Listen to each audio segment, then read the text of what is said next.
as I'm learning more and more about this YouTube community, one of the things that I've noticed is that everybody has numbered their episodes, which I think is kind of cool because it's easy to refer back and say, hey, check out number 67 where I was talking a little bit about whatever. I decided to not go with the numbering system and just go with, whatever the highlight of that video is going to be. But I think I do want to do a number system for, and I don't know what I'm going to call it, something like behind the scenes or how that dial was made, something to that effect.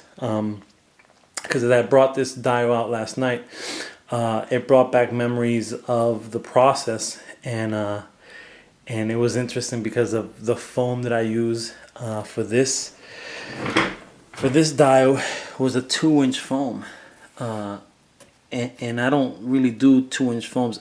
I take that back. I just started buying 2-inch foam for the base of the dial, but the walls are now of the 1-inch variety. So as I brought this out last night, I remember the whole process, and I remember how cool it was and some of the tricks that I was able to learn to give it that feel that kind of started developing my style. So the first thing is this box right here. So this is where the metal grate would roll into, and here's the chain that you would use to roll it up and down, which is ridiculous because obviously if it's something like this, for the most part it's going to be motorized.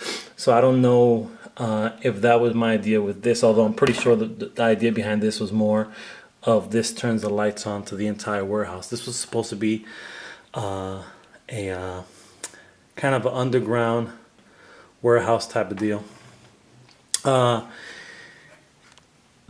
This is actually the foam board itself. What I did is I just, kind of cut the lines, and then by putting this border, this balsa wood border, it gave it the look and the feel, and also using the silver versus the gray, it gave it that look and feel as if it was a piece of cardboard or dipped in or indented in a little bit, but it's not. It's literally just the same foam as this, just a different cut and a different color. The other thing that I thought was really, really cool about this diorama was that for the electricity box, I actually used a hinge. That doesn't open. This is just, I believe this is 2 pieces. I'm sorry. I believe this is 2 pieces of balsa wood. And what I did is I kind of engraved in a panel. And then I figured if I put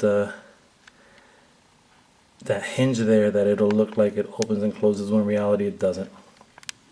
So I thought that was real cool. There's actually a piece missing. There was a balcony here, and the balcony had kind of those 2 sticks that would hold it in place, and I kind of envisioned that as a break, somewhere you can take a quick break. The window was here. Again, this was 2-inch foam board, so cutting this window was not easy. And I remember that process and thinking, man, this is ridiculous. Like, I'm not going to enjoy this. But it was just because it was just too thick, and the 1-inch is obviously a lot easier to cut. This ladder was made out of wood dowel and using a glue gun. So these are all just glued in there. A real sloppy. Actually, it's sloppier now because the one thing I learned about dioramas, or using hot glue gun in dioramas, is that I would store them in the front porch, and it's an enclosed porch with windows, and it would get so hot in there that it would literally, stuff would be melting off of this. And now when I create dioramas on a commission, I have a little a sheet that I send that just kind of like an info sheet on the do's and don'ts that I know of so far. And one of the don'ts is storing it in a very hot place, warm place, because I tend to use a lot of hot glue. Although I've switched over from the low temp stuff, and I'm using a little more of the high temp stuff that's a little bit stronger, but still. So I usually say, hey, listen, try to store it in a cool place, because a hot place is everything's gonna start melting off. This is one of my favorite dioramas, man. It really is. It's tall as all hell. And again, because I just didn't know any better. And again, I think the mindset was more because I wanted that porch or whatever. And then, so if the porch is right here, then obviously it's not too tall. When I did these bricks, what I remember about these bricks is a few people have actually said, listen, or they haven't said it like that, but they're like, your bricks in the beginning were more realistic. Because it looks like they have that, almost that white, that white grout, cement grout in between the bricks. It's not that. What happened is I didn't black wash it correctly. I just kind of threw a black over it, not knowing that you were supposed to let it kind of dip into the cuts. What also helped is that this is green foam as opposed to the pink foam. So, I think the pink shows up more than the green. Somebody had mentioned that on Facebook that, if I went with the white, it would look more realistic.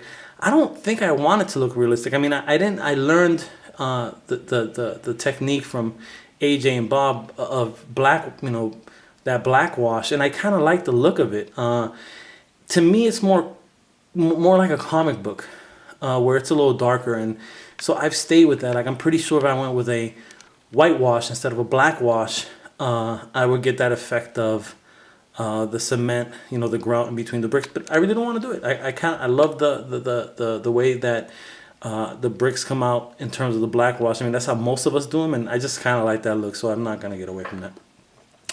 I use some dowels for some of the electricity piping, I guess. I would never use dowels for that today. I would use straws. So that's something that I would change up. I haven't done something like this in a while. Last night I was trying to do a scene where Wolverine was about to attack a captured Sabretooth, and Cyclops was gonna try to stop him, and I was gonna have the professor kind of like, no, don't do it type of deal, but I just decided to go against crowding it that much and just went with Wolverine going at Sabretooth. The problem with the picture I posted, which Matthew brought to light, and Matthew is Mashville on Instagram, was that the way I kind of angled it off, it looked like Wolverine has stabbed Sabretooth in the nuts with his other claws, which I had actually taken off because I just wanted the effect of just him popping his one hand and lunging towards Sabretooth. So no, he didn't stab him in the nuts. And last night also, I had not put, for the shot, I didn't put the beer on the pallets. I actually did that this morning because I was going to kind of do a reshoot, and then Wolverine fell and I couldn't get him to stand exactly the way I wanted to last night. So there goes that. I also had wanted to do a shot with Captain America and his 2 motorcycles, but I got a little tired and just sat down on the sofa and kind of knocked off for a little bit. So there went that. So yeah, this is my thought. It came to me last night before she went to sleep, and she said, "Hey Dad, the flower forehead's been smudged. Can you fix it for me?" And I'm like, "Oh man, I don't think I have the markers for it, but I'm gonna try to do something with it. I have to do it before she comes from school, so I have a couple hours." So yeah, this is kind of the back. I just wanted to give you kind of the background of this particular diorama. Oh, and also wanted to, because I think a few people are new followers and may not have seen me rock these pallets. These are made out of balsa wood, and actually this is a straight blueprint copy taken from Ogun. So I didn't invent this process. I looked at a picture that Ogun had posted, and I followed it to a T. And it's just a matter of carving out the wood on the sides and giving it kind of the lines or whatever.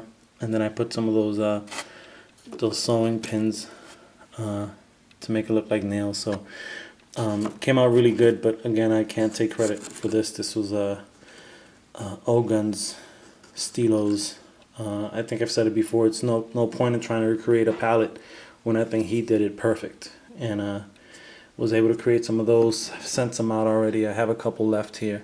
I was selling them for a bit, but at this point, I'm probably gonna keep the rest. I'm cool with that. Yeah. So this is kind of the back the background of the diorama. So again, I'm still trying to think of a name. Actually just pulled out this table from the front porch, and I have a couple commissions, so I'm gonna keep this table out so I have a workspace. Usually I work in the kitchen. Our apartment isn't huge, so I usually work in the kitchen, and I want to sit down, and TV's right behind me. So bam, I'm gonna work on this table here, and it'll be a more comfortable situation as I was standing up for the most part on the kitchen table. All right, folks, that is it, and I am Audi 5000. Peace.